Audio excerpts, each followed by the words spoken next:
¿Cómo están, señores estudiantes? Muy buenas tardes. Continuamos con el tema de la infraestructura vial en nuestra asignatura de educación vial. Vamos a continuar. El artículo 102 del reglamento de la Ley Orgánica de Tránsito, Transporte Terrestre y Seguridad Vial nos dice que en los proyectos de vías nuevas, construidas, rehabilitadas o mantenidas, se exigirá estudios técnicos de impacto ambiental, seguridad y señalización vial de acuerdo a directrices establecidas por el Ministerio de Transporte y Obras Públicas y la Agencia Nacional. En caso de incumplimiento, el director ejecutivo de la Agencia Nacional de Tránsito sancionará al contratista de acuerdo con la ley y el reglamento correspondiente. O sea, esto quiere decir que en las provincias o en los lugares que se vayan a construir vías nuevas o cualquier mantenimiento que se le realice, este debe constar con estudios técnicos para, obviamente, cuidando siempre el medio ambiente y la seguridad, tomando en consideración señalización vial, entre otras. Asimismo, también nos dice el artículo 103 que los municipios en su respectiva jurisdicción deben realizar estudios de factibilidad previo a la incorporación de carriles exclusivos de bicicletas o ciclovías. Entonces se tiene que realizar un análisis en el GAD municipal para saber si es factible o si es posible en las vías hacer carriles exclusivos de bicicletas. El artículo 104 nos dice que para el diseño vial de ciclovías se considerará la morfología de la ciudad y sus características especiales. De igual manera, el artículo 105 del reglamento de la Ley de Tránsito nos dice: los GATS deberán exigir en proyectos de edificaciones y áreas de acceso público, zonas exteriores destinadas para circulación y parqueo de bicicletas, dando la correspondiente facilidad a las personas que utilizan este tipo de transportación en viajes pendulares. De igual manera, el artículo 106 nos dice que los municipios deben exigir a las entidades públicas que cuenten con áreas de estacionamientos para bicicletas y áreas de aseo para los usuarios. Entonces, este es el trabajo que le corresponde a los GATS, ¿no? Vamos a hablar acerca del factor ambiental. Las condiciones medioambientales o climatológicas adversas de la conducción, una actividad difícil y peligrosa. Los factores climatológicos juegan un papel decisivo a la hora de los viajes. Debemos estar muy bien preparados para afrontar condiciones adversas del terreno, estar preparados física y mentalmente para cualquier situación que se nos pueda presentar en nuestro camino. Los factores más importantes que se pueden presentar dependiendo de la ciudad o país pueden ser la lluvia, la niebla, el viento, el sol, hielo y nieve donde existan estaciones. Claro, si nosotros no nos preparamos para un viaje, como por ejemplo, vamos a viajar, se me ocurre, a la sierra. Nosotros vivimos aquí en nuestra ciudad de Machala, es costa, ¿no? Pero si nosotros viajamos a la sierra y no vamos preparados, en el camino puede haber lluvia, en el camino puede haber neblina, etcétera, etcétera. Entonces, por eso nosotros deberemos siempre tener el cuidado de, en primer lugar, tener nuestro vehículo en perfecto estado y llevar las herramientas necesarias en casos de algún tipo de siniestro, sea cual sea, provocado por los siguientes agentes exógenos. En primer lugar, la lluvia. Vamos a ver nuestra lámina qué nos dice acerca de la lluvia. La lluvia disminuye la adherencia de las llantas al pavimento y dificulta la visibilidad. Uno de los defectos o efectos más peligrosos producidos por la lluvia es el conocido aquaplaning, que se presenta en la calzada por acumulación de agua al circular a cierta velocidad. la banda de rodadura no proporciona la adherencia, la llanta pierde contacto con el pavimento y se desliza flotando sobre el agua, provocando la pérdida de control sobre el vehículo. Pues evidentemente nosotros, al ver estas condiciones del ambiente, debemos reducir la velocidad. Vamos a ver aquí las recomendaciones. Frenar con suavidad para evitar que se bloqueen las ruedas. En segundo lugar, utilizar el desempañador de los vidrios para mejorar la visibilidad. Utilizar luces de cruce para mejorar la visibilidad para los demás conductores. Reducir la velocidad, que esto es importantísimo, es uno de los factores importantes para evitar el aquaplaning. Realizar paradas en caso de que se disminuya la visibilidad. Si no podemos ver nada, usted por favor tiene que estacionarse del lado derecho y prender las luces correspondientes, las luces de stopping, y detenerse, poner los triángulos y todas las seguridades correspondientes si usted en realidad no puede ver, porque podría ocasionarse un accidente de tránsito si usted continúa conduciendo en esas condiciones. Conducir con lluvia es muy extenuante para el conductor. Realizar las paradas de descanso con mayor frecuencia. Exactamente. Usted va a disminuir la velocidad, por lo tanto va a hacer un esfuerzo para ver si es que se hace imposible la visibilidad. Entonces eso va a provocar que el conductor sienta cansancio. Entonces debe realizar algunas paradas para descansar. Las paradas deben ser realizadas con mayor frecuencia y conservar mayor distancia de seguridad con los vehículos precedentes, porque así usted puede frenar para evitar algún accidente de tránsito. Tomar muy bien el volante para evitar perder el control al tomar una acumulación de agua o charco.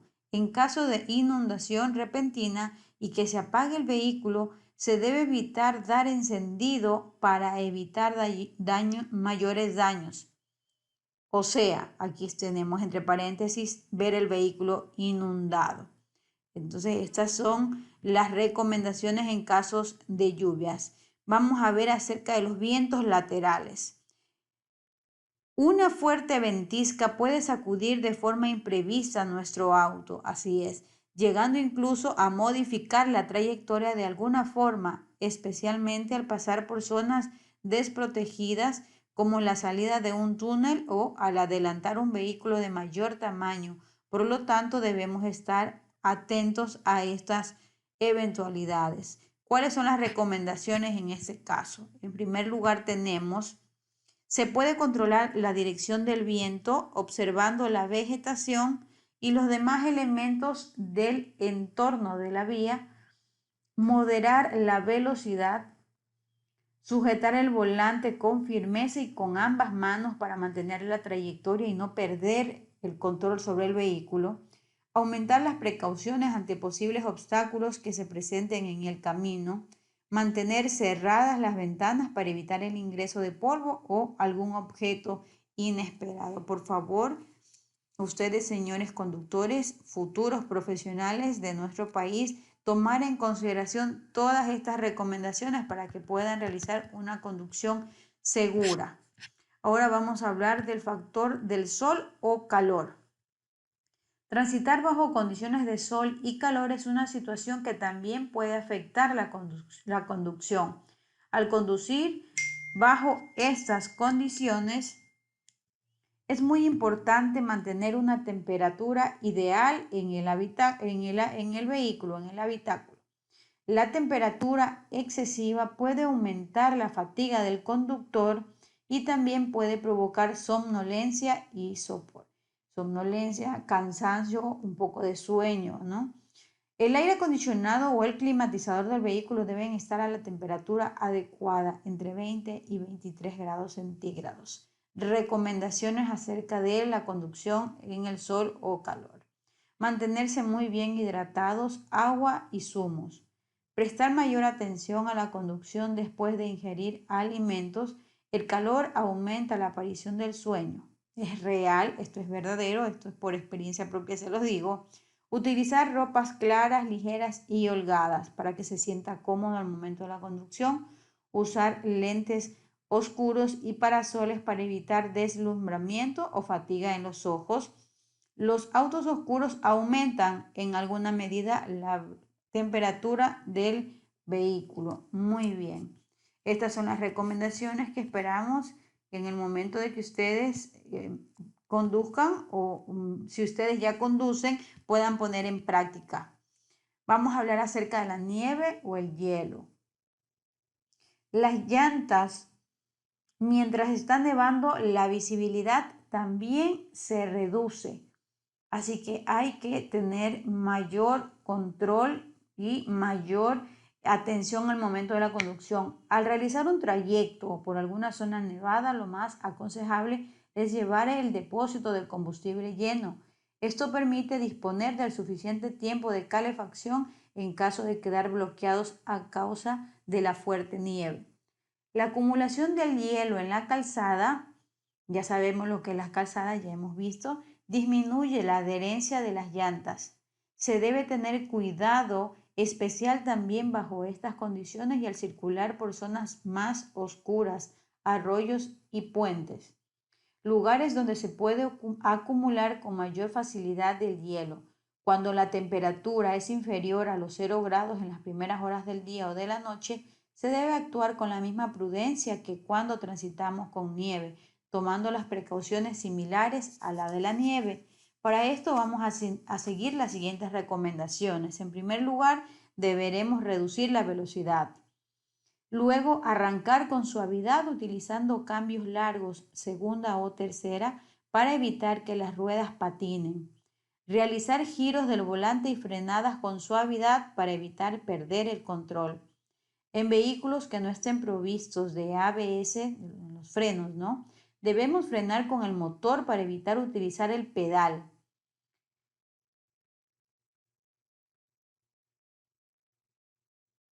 Circular por las franjas que han dejado otros vehículos en la nieve para evitar deslizamientos laterales. Entonces, aquí en los gráficos podemos observar cómo haremos para circular por las franjas que han dejado otros vehículos en la nieve. Aquí con mi cursor yo les estoy enseñando. Muy bien.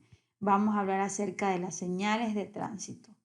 Esto lo podemos observar en el artículo 19 del reglamento de la ley de tránsito.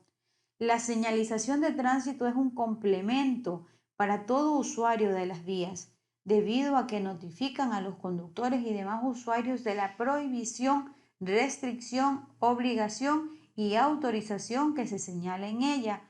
Algunas de estas señales pueden contener leyendas que limitan su vigencia a horarios, tipos de vehículos y otros. Las señales manuales, vamos a ver. En cuanto a lo que tiene que ver con el agente de tránsito, ¿cuáles serían las señales manuales? Son movimientos sincronizados de brazos y manos que permiten al agente de tránsito regular la circulación vehicular y peatonal. En todas las vías del país, las indicaciones de los agentes de tránsito prevalecerán sobre cualquier dispositivo regulador y señales de tránsito. Esto lo encontramos también en el artículo 167 del reglamento. Y también hablamos de que las señales manuales o la señal manual es el movimiento del brazo y mano para indicar alguna maniobra con su vehículo. Aquí podemos observar en la lámina a un agente de tránsito realizando las indicaciones, las señales manuales. Pero no olviden que siempre estas señales van a prevalecer sobre cualquier dispositivo, como por ejemplo un semáforo. Si un semáforo se encuentra en luz roja, pero un agente de tránsito se encuentra allí y le dice que pase, entonces usted debe hacerle caso al agente de tránsito. Vamos a hablar acerca de las señales acústicas. Vamos a hablar acerca del silbido del agente de tránsito. Un silbido largo y uno corto sirve para indicar parada o alto. 2 silbidos cortos se utilizan para dar vía libre y varios silbidos cortos sucesivos sirven para detener la circulación de un conductor o peatón, generalmente en el caso de contravenciones de tránsito. Esto debemos de tomar en consideración, señores estudiantes, al momento de nuestra conducción. Y esto evidentemente es válido para todos quienes conducimos, pero de manera especial a ustedes, para quienes van dirigidas estas clases de educación vial, los señores estudiantes que se encuentran haciendo este curso para obtener su licencia tipo C. El claxon del conductor. Son utilizados para llamar la atención a sus conductores y peatones, ya sea para rebasamientos, cruce en intersecciones o para avisar a otro usuario de una situación en peligro. Así es que, por favor, siempre en el momento de nuestra conducción debemos estar pendientes. A quienes nos gusta o nos gustaba andar en los vehículos con mucho sonido, por favor, deben tener en consideración si van con mucho volumen en su radio, ustedes no van a poder tomar en cuenta estas señales. Vamos a ver las señales luminosas. En primer lugar tenemos aquí la baliza, ¿no? Los vehículos de la policía, bomberos, ambulancias públicas y privadas, además de la luz roja giratoria, utilizarán lámparas de color azul combinadas con la anterior, entre paréntesis baliza se llaman, y serán exclusivas de estos servicios. En consecuencia, no podrán ser colocadas en ninguna otra clase de vehículos, salvo con autorización de la autoridad de tránsito competente. Esto lo encontramos en el artículo 217 del reglamento. El semáforo vehicular es un aparato óptico luminoso tricolor, porque lleva evidentemente 3 colores, que sirve para dirigir y regular alternativamente el tránsito vehicular y peatonal, para detenerlo o ponerlo en movimiento. El semáforo en luz verde con flecha roja significa la prohibición a los vehículos para cruzar en el sentido que indica la flecha roja. Semáforos peatonales. Es un aparato óptico luminoso bicolor que sirve para dirigir la circulación peatonal, para detenerlo o ponerlo en movimiento. El semáforo peatonal rojo fijo quiere decir que los peatones están prohibidos de ingresar a la calzada para cruzar. El semáforo peatonal verde significa que los peatones pueden cruzar la calzada.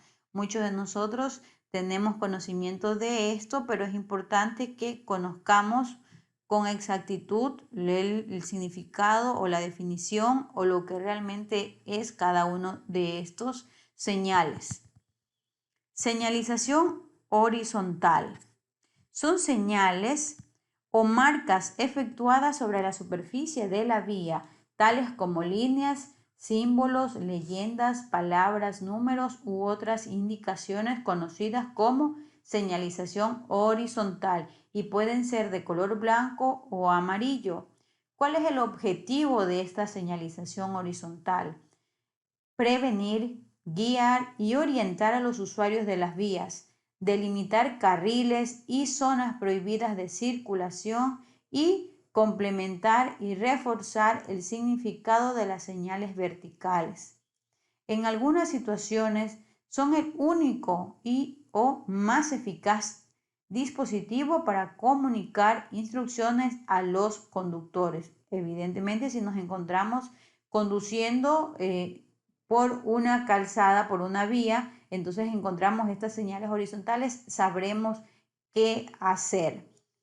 Y se clasifican según su forma. Las señales de tránsito, las señales horizontales pueden ser líneas longitudinales, líneas transversales y marcas especiales. Aquí en nuestra lámina podemos observar los gráficos para mayor ilustración. ¿Y qué es lo que quiere decir cada uno de estos? Marcas especiales. Se emplean tanto para guiar y advertir al usuario como para regular la circulación. Se incluye en este tipo de señalización chevrones en el pavimento, cuadrículas en las intersecciones, flechas, triángulos, cede el paso y leyendas tales como pare, bus, carril exclusivo, solo trole, taxis, parada de bus, entre otros.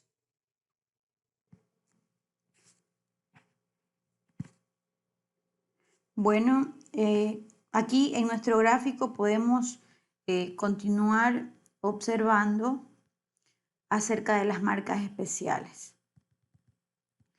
Vamos a continuar con las señales regulatorias.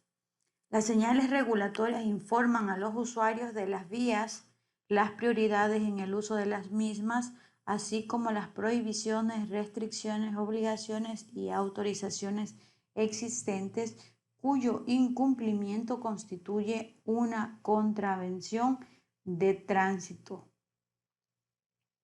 Así es, si nosotros no cumplimos o no respetamos este tipo de señales, evidentemente vamos a ser sujetos de una citación, por decirlo menos. Y se clasifican de la siguiente manera. En serie de prioridad de paso R1, serie de movimiento y dirección R2, serie de restricción de circulación R3, serie de límites máximos R4, series de estacionamiento R5, serie de placas complementarias R6 y serie miscelánea R7. Formas, color y mensaje.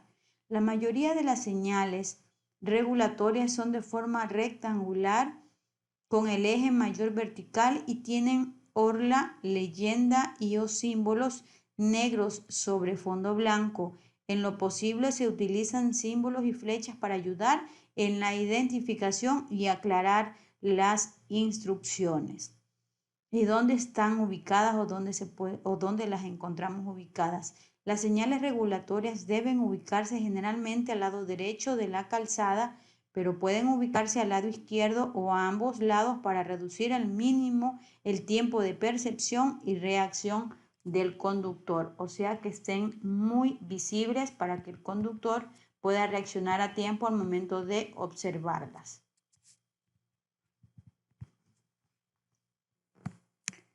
Continuamos con las señales preventivas. Se utilizan para alertar a los conductores de potenciales peligros que se encuentran más adelante.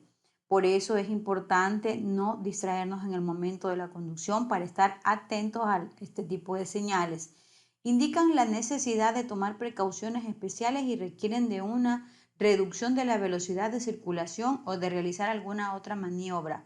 En vías urbanas se instalan a una distancia mínima de 100 metros antes del peligro y a 150 metros en vías rurales, o sea, carreteras. ¿Cuál es su forma, color y mensaje?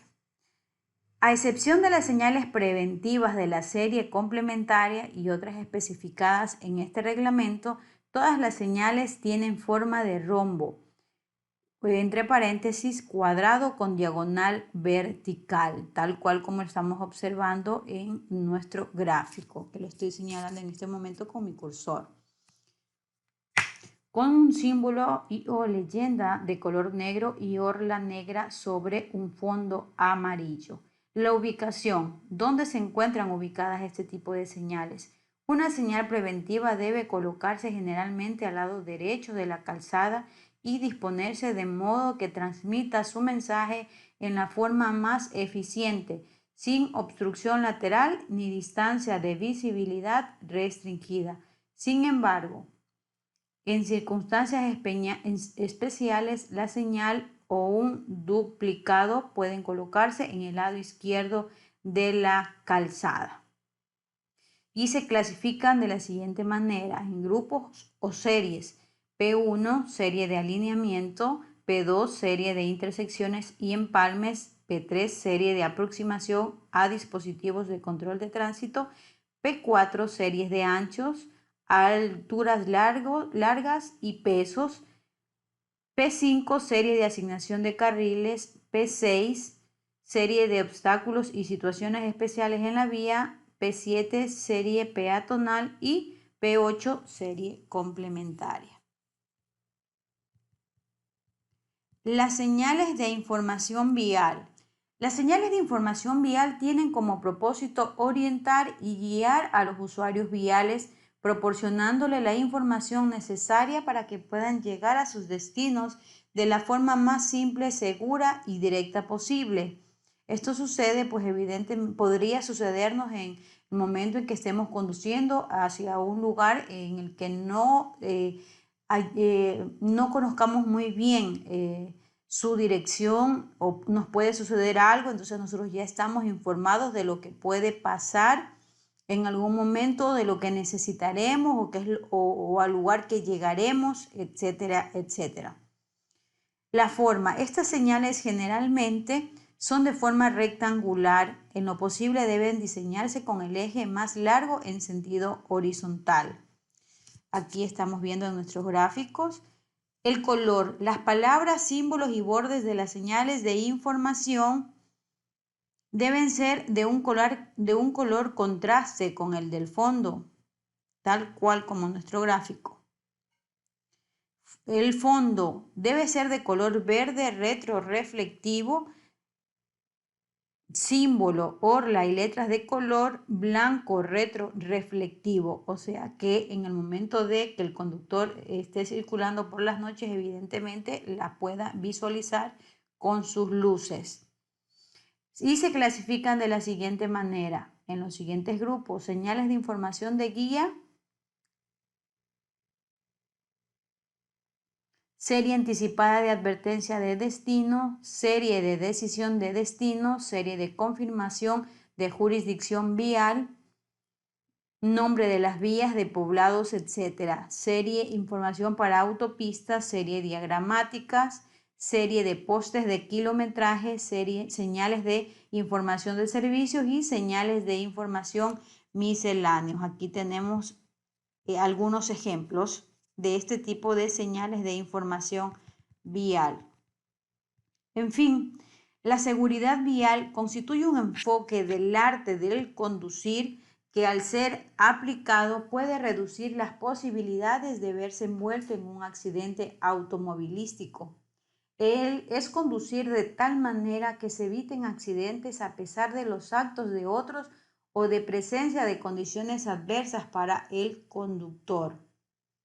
El conductor deberá aprender a ceder un poco para acomodar su comportamiento de manejo a los actos inesperados de otros conductores y de peatones, a los inciertos y siempre cambiantes factores de la iluminación, al tiempo, al camino, a las condiciones del tráfico, al estado mecánico del vehículo y hasta al de su propio estado de ánimo.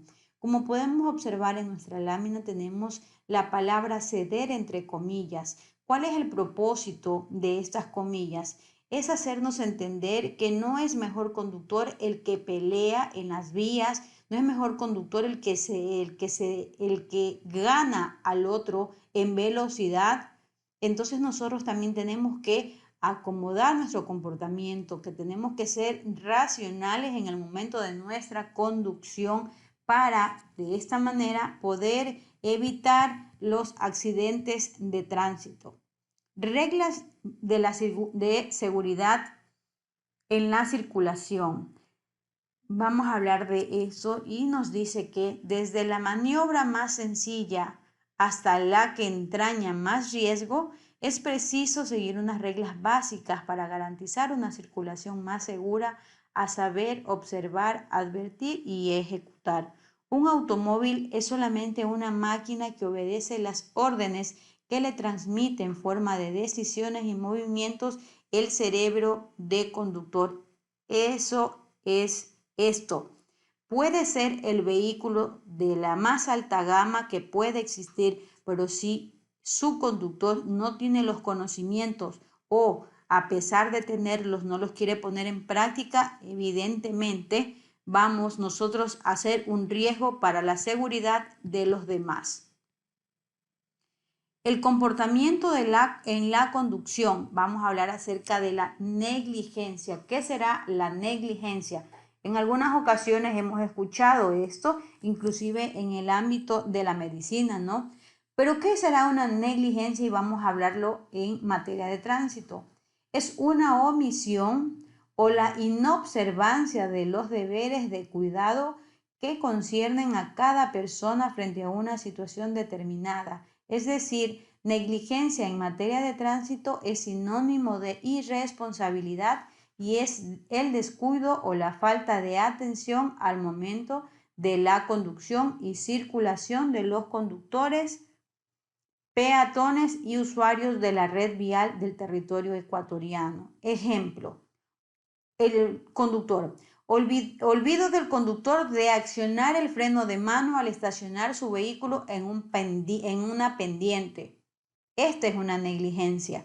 Un ejemplo de negligencia en el peatón: cruzar una avenida sin cuidado alguno y sin observar el flujo vehicular y la señalética establecida en la calzada. Aquí tenemos lo que es la negligencia. Esto es lo que no puede pasarnos a nosotros. Nosotros no podemos ser irresponsables y no podemos descuidar, no podemos entretenernos en otra actividad mientras estamos conduciendo o mientras estamos adelante del volante de un vehículo. La imprudencia. ¿Qué es la imprudencia? La imprudencia asume también el aspecto de la culpa, y que en materia de tránsito es la expresión de una excesiva confianza en la propia habilidad del conductor o peatón para poder sortear, y aquí nos han puesto entre paréntesis, evitar una situación que de por sí se sabe que es peligrosa. Vamos a poner un ejemplo del peatón en cuanto a la imprudencia. El peatón que, a sabiendas que existe un paso peatonal elevado, o sea, un puente, entre paréntesis, por encima de una vía rápida, no lo utiliza y cruza por debajo sin usar el antes mentado paso peatonal, expandiéndose innecesariamente su integridad a riesgo. Esto lastimosamente es lo que sucede cuando no utilizamos este puente o este paso peatonal elevado, pues de hecho para eso ha sido construido, para que sea utilizado para el peatón, para poder precautelar su seguridad, su integridad física, pero principalmente su vida, y lastimosamente muchos de los accidentes o de las pérdidas de vidas se dan por no utilizar este puente. Continuamos con el ejemplo del conductor. El conductor de un vehículo que, abusando de su confianza, realice una maniobra de rebasamiento en una curva de una vía bidireccional, o sea, en doble sentido, dividida por una doble línea continua, sin tener visibilidad necesaria y pertinente. Esta doble línea continua le dice al conductor, esta es la manera de comunicarse, ¿no es cierto? Esta es la manera en que la vía le está diciendo que no puede rebasar en ese lugar, en ese espacio. Sin embargo, lo realiza. Es allí cuando lastimosamente, como hemos visto en varios noticieros, se dan los accidentes de tránsito y existen pérdidas de vida, puesto que en el momento de que usted está rebasando en una curva, acelera, ¿no es cierto?, la velocidad, pues lastimosamente viene un vehículo en la otra dirección y allí se produce el accidente donde lastimosamente pierden la vida, mayormente de parte y parte de los vehículos. La impericia. ¿Qué es una impericia?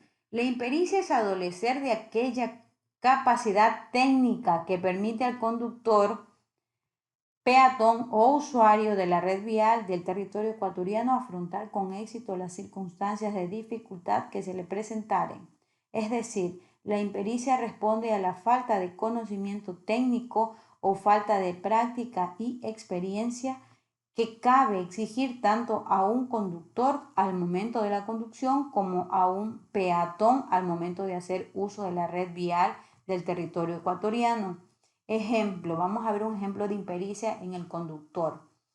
Conducir un vehículo a motor particular comercial de carga o maquinaria agrícola sin haber obtenido previamente su licencia de conducir correspondiente.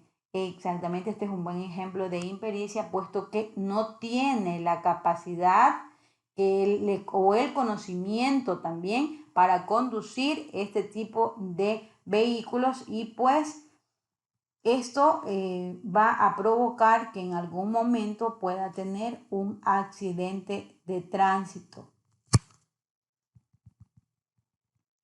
La inobservancia de las leyes y de los reglamentos. Por lo que la inobservancia de leyes y reglamentos en materia de tránsito y para concepción del investigador es la falta de obediencia a la ley de tránsito y a su respectivo reglamento, es decir, el incumplimiento u omisión de proceder conforme a lo preceptuado en las normativas de tránsito. Esto es la inobservancia de las leyes, o sea, el incumplimiento. Si usted sabe, usted ve, conoce, pero no respeta o no cumple con lo estipulado, lo establecido en las normas de tránsito. Ejemplo, el conductor y peatón. Desobedecer las señales de tránsito verticales y horizontales establecidas en la vía del territorio ecuatoriano. Regulaciones y prioridades. ¿Qué tenemos aquí? Tenemos las intersecciones, virajes, adelantamientos y rebasamientos, redondeles y estacionamientos. Vamos a hablar acerca de la intersección. Una intersección es el área en donde se encuentran dos o más vías en las que se producen movimientos de tráfico. Aquí podemos observar en el gráfico, ¿no es cierto?, lo que sería una intersección. Esto lo encontramos en los artículos 201, 202, 203 y 204 del reglamento. Un viraje, ¿a qué nos referimos con el viraje? Viraje es el proceso y el resultado de virar, un verbo que puede emplearse para dar nombre a distintas acciones: cambiar de posición, modificar el rumbo. El conductor de un vehículo que tenga el propósito de virar en una intersección lo hará de la siguiente manera. Para virar a la derecha, la iniciación de un viraje a la derecha y el mismo viraje deberán hacerse tan cerca como sea posible de la cuneta de la mano derecha o del borde de la calzada. El conductor que desee efectuar un viraje a la izquierda desde una vía de doble tránsito a una de tránsito en un solo sentido deberá tomar con su vehículo previamente el costado derecho del eje de la línea central de la vía por donde transite. La dirección de vialidad o las municipalidades, en este caso, o los GATS provinciales, según corresponde, podrán autorizar los virajes desde una segunda pista previa desmarcación y señalización. En cuanto a los adelantamientos y rebasamientos, tenemos que adelantamientos entre vehículos. Un adelantamiento es una maniobra que consiste en sobrepasar a otro vehículo que circula en el mismo sentido que nosotros, pero con velocidad inferior y delante de nosotros. Aquí tenemos en el gráfico los ejemplos de este tipo de maniobras.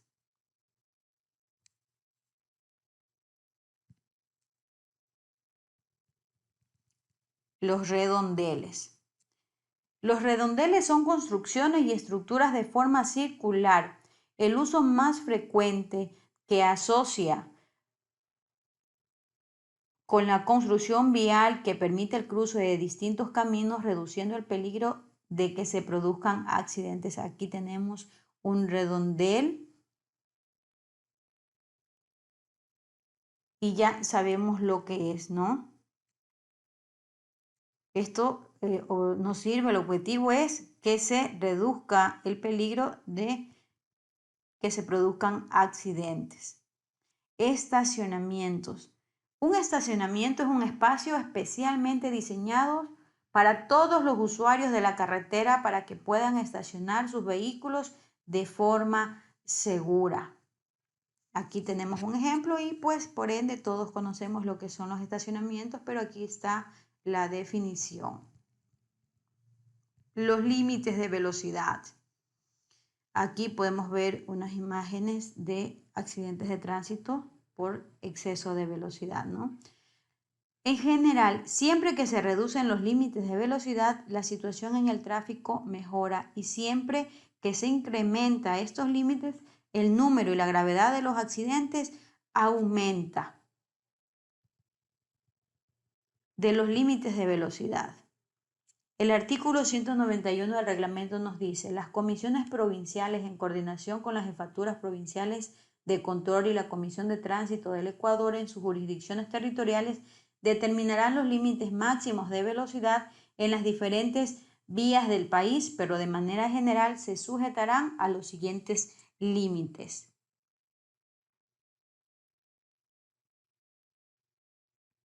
Aquí vemos los gráficos. Vamos a ver. El artículo 192 nos habla acerca de los límites máximos de velocidad vehicular permitidos en las vías públicas, con excepción de trenes y autocarriles, que serían los siguientes. Vehículos livianos. En el área urbana, 50 kilómetros por hora.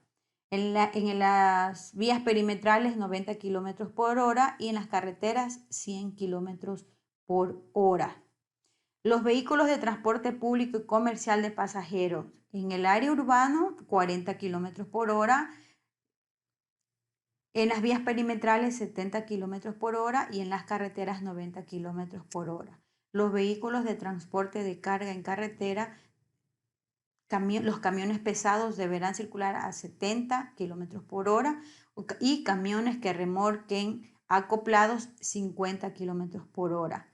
Motocicletas y similares en el área urbano, 50 kilómetros por hora, en el área perimetral, 90 kilómetros por hora y en la carretera, 100 kilómetros por hora. Estos son los límites máximos de velocidad permitidos en las vías públicas. Señores, por favor, no excedamos la velocidad porque no es necesario. Los tipos de velocidad. Hay conductores que, para ir seguros, creen que es suficiente respetar los límites de velocidad. Sin embargo, no son suficientes para evitar el accidente. Lo importante es conducir a la defensiva, optimizando toda estrategia que sirva de defensa. Óigase y entiéndase bien, defensiva más no ofensiva, por favor.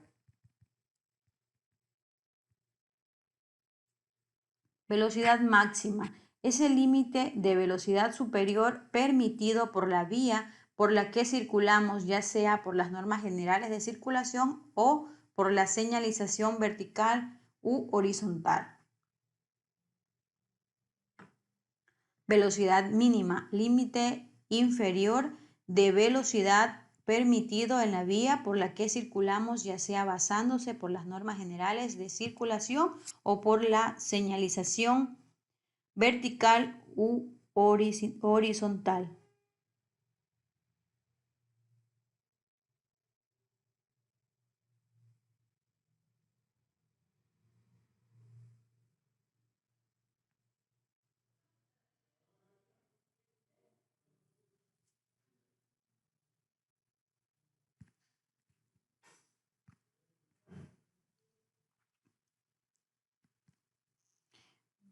Muy bien, finalmente vamos a revisar la última diapositiva.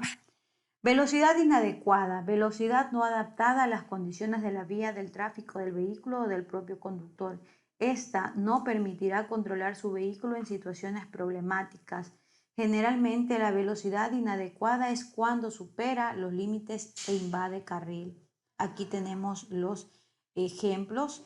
Velocidad adecuada es la velocidad que le permite dominar el vehículo ante cualquier obstáculo o imprevisto.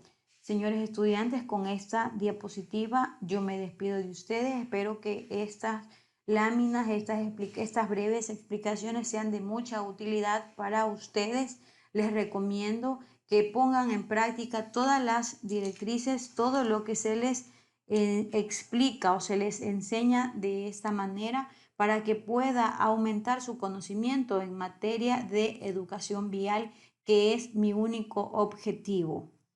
Es necesario que ustedes puedan revisar, puedan tomar apuntes para que en el momento de que ustedes conduzcan van a tener memorizadas las partes más importantes, que es una excelente manera de estudiar, anotar las partes más importantes. Es necesario que se tomen un poco de su tiempo y puedan realizar de esta manera el estudio que necesitan. Agradezco muchísimo su atención. La abogada Joana Tigre Barzallo se despide de ustedes, así que les agradezco mucho y nos vemos en la siguiente clase. Bendiciones a todos.